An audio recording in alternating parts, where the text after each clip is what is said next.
What is going on YouTube? It is your boy GZTV back with another video. Man, it has been a long ass time since we have visited this series, but at least I have recaps at the beginning of each episode, so we're going to get into it. This is the second episode of Season 4 of You. I don't really have that much time. I'm not going to speed through this video per se, but goddamn, I don't have time. So obviously this is a real change of pace for Joe. The You in You is not the subject of his obsession, but a psycho killer who tried and failed to frame Joe for Malcolm's murder. Something I want you guys to input on, does this show hold together when Joe is the stalky and not the stalker? It's definitely a change of direction, because obviously I feel like they've seen the critical reception over the last couple of seasons and realized, hey, we should probably change this the fuck up. So, as tedious as it may have been to watch Joe hunt yet another unsuspecting doomed woman for a season, I'm having a hard time getting invested in finding out who the big bad is. Maybe because so far most of these new people are barely distinguishable from one another. They're all pretty lame. They all pretty much live in cohorts. But so far, nobody's popping out of the pack like Scene Stealer Sherry did last season, nor are they rich and terrible in an especially interesting and hilarious way like Pete Salinger. Yes, like that Salinger from Season 1. At present, Joe has no history with any of these clowns, so their interest in him is surface level, and therefore kind of less interesting to us. Now that I'm saying it, I feel like it would be much more interesting for Joe to be on the run from someone from his past, like Ellie.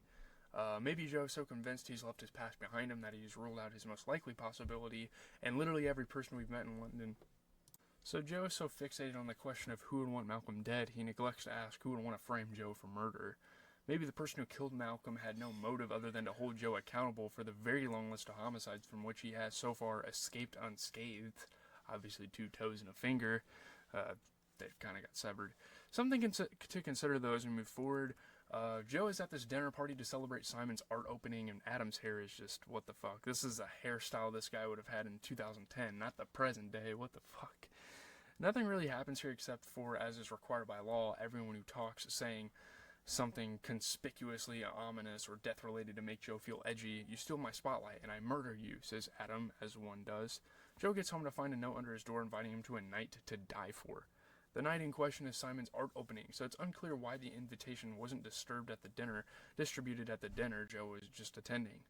Joe is horrified to discover that he is in a whodunit, the lowest form of literature, which was pretty fucking funny, actually. That was a funny little reference there. The art show is at Kate's gallery. Does anyone know why Joe is allowed to say he's Googling something, but then the search engine that shows up on the screen is something fake? I don't know. I mean, I feel like there's like a copyright issue there waiting to happen. So while Kate leaves Malcolm some voicemails that either means she believes he's still alive or she is covering her tracks because she knows he's dead, Joe hits his favorite place at the library to face his fears. Books that are fun to read.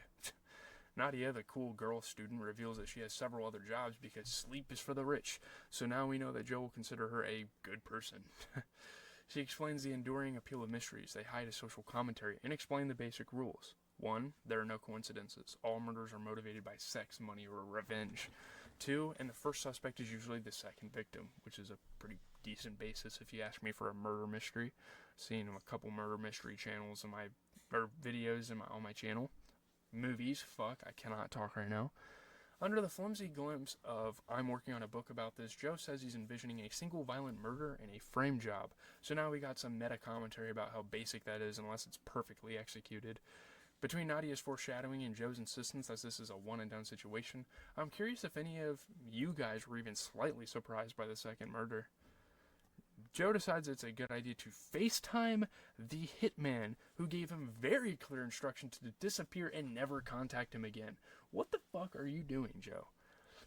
Elliot claims total ignorance about the shit show in which Joe has swiftly landed himself, then smashes his own phone so Joe can't call him again. Obviously, he can't be, even if he's not guilty, he can't be caught on the phone, talking about some shady shit like this.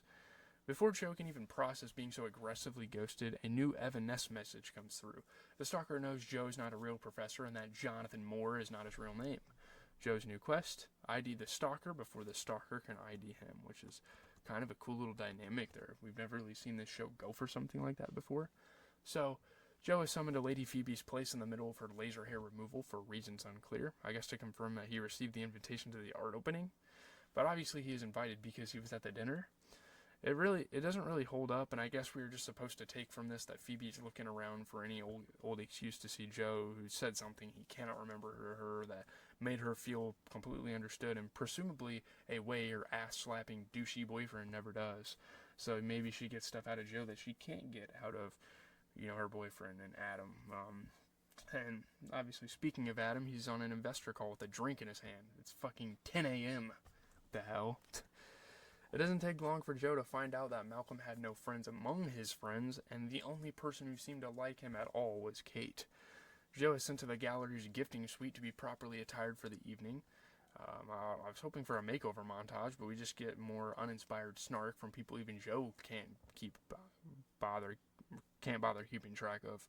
Connie, horse guy, Sophie, ponytail girl, and Simon, the artist who is too cool to speak. So mysterious. His bro thinks she's Cardi. Scenes like this are sonically very annoying because everyone is talking, and then Joe is providing this voiceover that doesn't tell us anything we can't tell just from watching the show. Malcolm is a fuckboy, and so Simon hates Malcolm. The voiceover works when Joe's commentary tells us something we don't know, or when he undercuts what he is saying or doing, but not when he's just narrating what we can all observe for ourselves. It's like when you're playing a video game and they have like the menu narration. It's literally what it sounds like. Onward, though. Joe steals a copy of Malcolm's office key from Kate and investigates. For some reason, he cares that all of Malcolm's books are by men. That one conversation with Nadia really did a number on him.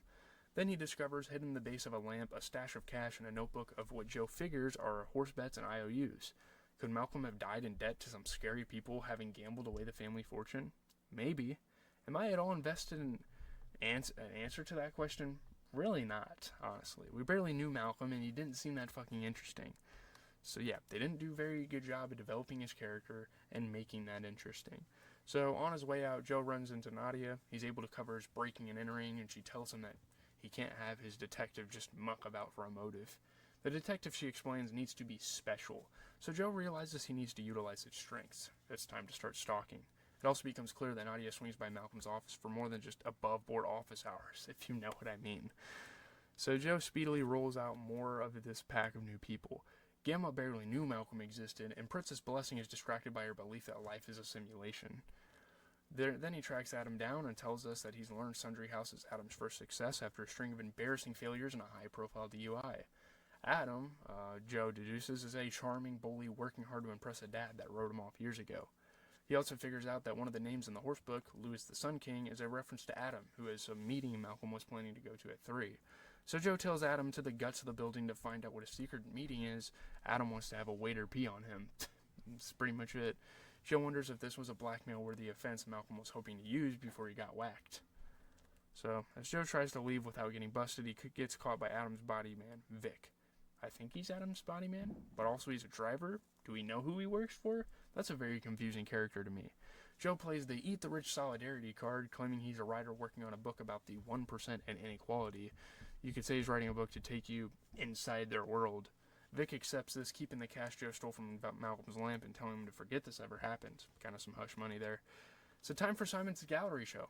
Joe slips in through a side door with a woman we will later learn is not exactly on the guest list. Yet another terrible rich person is here. This one is named Rold, and I am not going to pretend I know who he is, except for he was at the Sundry House, right? I love that Kate disowns Joe at every turn. Adam's on Molly and talks to Joe about this installation that I guess is not Simon's, because he's a painter, right? So this is just some unrelated piece of art. An egg you can buy for 70,000 pounds. If you buy it, you get to crack it open to see what's inside. Adam admits that he barely knows Phoebe. Not a surprise, but dating her is like having cookies for every meal. I swear if any of you ever... I don't know, that's what... Like, if you describe a woman in this way, they need to break up with your ass. But it takes virtually zero prodding from Joe for Adam to go straight to Malcolm is trash. For some reason, Joe rules Adam out as a suspect. Not sure why. Simon's main event is a series of cat paintings, which Joe dismisses at first, but then we get intense music and close-ups of the eyes, so we are to believe that Simon, or whoever really painted these cats, is a genius. Rise is there, getting it. Joe reminds us, for the 100th time in 2 episodes, that Rise grew up poor. Upon learning that Adam is the type to buy a bunch of art he'll never display, he calls it his portfolio, Joe blurts out to Rise, "Why are you friends with these people?" Rise basically says it's because they have history, can't make new old friends, blah blah blah. I mean, doesn't he need rich friends if he wants to run for mayor? I guess Joe wouldn't take kindly to such a gauche explanation. So out of nowhere, the girl who let Joe into the building throws red paint all over the art, splashing Simon and Kate in the process. "You gaslighting piece of shit," she screams. Security escorts her out. Meanwhile, Simon picks up the bucket, finishes what she started, and says some pretentious nonsense about Metacat being destroyed after birth. Phoebe sounding like a parody of an idiot. "Oh, that was part of the show." Simon tells Kate to find rest the vandal or else. Though she's made it clear she wants nothing to do with Joe, Kate has no choice but to accept his help here, since he saw the vandal's ID and knows where to find her. Joe and Kate wind up in a rough part of town where the girl hangs around in what looks like an abandoned bar. She says her name is Blue, that she worked as Simon's assistant and is the one who painted those canvases, and she's not the only one. Simon kept his assistants plied with drugs, what Blue calls a calculated move to turn me into a junkie that no one would believe. The cat in question is called Isis, a name from Malcolm's notebook. Joe, who will always totally support women except for when he is annoyed at them or feels betrayed by them, in which case he must murder them and or destroy their lives, assures Blue that he believes her. Kate lingers long enough to find out that Malcolm was going to expose. So Joe finds out that Malcolm was going to expose Simon right before he got stabbed. Kate tells Joe that she cannot fathom why he cares about any of this and what he's doing here. I know, Griff went. So Kate has one of the most accurate assessments of Joe I've ever seen. You are a hollow nobody with no life of his own. Trust those instincts. Sad about how she's probably going to die now that she's figured this out. Joe returns to a bench outside the party to wait out Simon, who Joe has decided is a monster. Joe returns to a bench outside the party to wait out Simon, who Joe has decided is a monster and a killer. If you've been paying attention, you know that our first suspect is our second victim, so though Joe does his damnedest to stay awake long enough to corner Simon, he passes out and wakes up in a world where Simon is a dead man, missing an ear. Keep in mind Malcolm was missing a pinky. Someone is starting a totally normal collection like some fucking ice cream truck killer shit from Dexter. Joe joins his grieving comrades, though only Phoebe seems all that upset, and even she's not too distraught to put together a little outfit for the occasion. Everybody else is remarkably nonplussed about a homicide strike in their social circle. I get that we are supposed to register their nonchalance and think that 1, they're all suspects, and 2, they're all assholes, but it doesn't make any sense that they wouldn't all be panicking about this. And isn't it worrisome to anyone besides Kate that Malcolm's gone MIA? Wouldn't he have been expected to attend Simon's art show? What the fuck is that? That doesn't even make sense. Rise can't handle how insensitive everyone is, so he heads outside for some air. Joe follows him because he is convinced that Rise is different. Rise confesses to his brand new best friend that he's not shocked that Simon was killed because he made many enemies. Maybe karma caught up to him. Hey, karma is a fucking cat. Rise, if you really want to be mayor, I'd stop running around with people with this many skeletons in their fucking closets.